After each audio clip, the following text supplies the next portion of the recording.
to Sala's cooking. கோதுமையை வச்சு என்னெல்லாமோ செஞ்சுருப்போம். அப்படியே ஒரு பாயாசமும் செஞ்சு பார்த்துடலாமா? அரை கப் உடச்ச கோதுமை எடுத்துக்கோங்க. இது கோதுமை ரவை கிடையாது. கோதுமை ரவைக்கும் இதுக்கும் நிறைய வித்தியாசம் இருக்குது.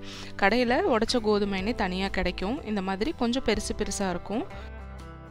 இதில் கொஞ்சம் உமி தூசு எல்லாம் இருக்கும். அதனால் தண்ணியில் ஒரு 2-3 வாட்டி அலசி எடுத்து வச்சுக்கலாம். அலசி எடுத்தாச்சு. அடுத்ததாக ஒரு ப்ரெஷர் குக்கரில் 2 டேபிள் ஸ்பூன் பாசிப்பருப்பு சேர்த்துக்கோங்க. இது ஒரு 2 நிமிஷம் நல்லா வாசனை வர வரைக்கும் வறுத்துக்கலாம். லைட்டாக பொன்னிறமாக வந்ததுக்கப்புறமா ஆற விட்டுட்டு இதையும் ஒரு வாட்டி தண்ணியில் கழுவி எடுத்து வச்சுக்கோங்க. அதே ப்ரெஷர் குக்கரில் நம்ம ஆல்ரெடி க்ளீன் பண்ணி வச்சுருக்கிற உடச்ச கோதுமையை சேர்த்துட்டு 3 கப் தண்ணி சேர்த்துக்கோங்க. அது கூடவே நம்ம க்ளீன் பண்ணி வச்சுருக்கிற பாசிப்பருப்பையும் சேர்த்துட்டு ஒரு வாட்டி நல்லா மிக்ஸ் பண்ணி விட்டுடுங்க. இதை 3லேருந்து 4 விசில் ப்ரெஷர் குக் பண்ணி எடுத்துக்கலாம். கோதுமை வேகிற அந்த டைமில் நம்ம வெள்ளைப்பாகு ரெடி பண்ணிக்கலாம். அரை கப் வெல்லம் எடுத்துக்கோங்க. கொஞ்சம் குவியலாக இருக்க மாதிரி எடுத்துக்கோங்க. அது கூடவே 1/4 கப் தண்ணி சேர்த்துக்கோங்க. வெல்லம் முழுசாக கரையிற வரைக்கும் இதை ஒரு கொதி விட்டு எடுத்துக்கோங்க. அடுத்ததாக தேங்காய், முந்திரி, திராட்சை 3யுமே நெய்யில் வறுத்து ரெடி பண்ணி வச்சுக்கலாம். 1 டேபிள் ஸ்பூன் நெய் சேர்த்துக்கோங்க.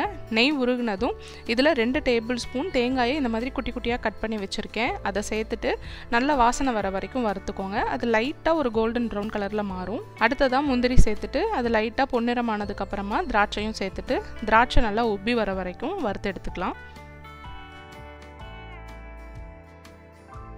இந்த டைமில் கோதுமையும் வெந்து ரெடி ஆகிடுச்சு. இப்போ இதில் நம்ம ரெடி பண்ணி வச்சுருக்கிற வெள்ளைப்பாகை வடிகட்டி சேர்த்துக்கோங்க.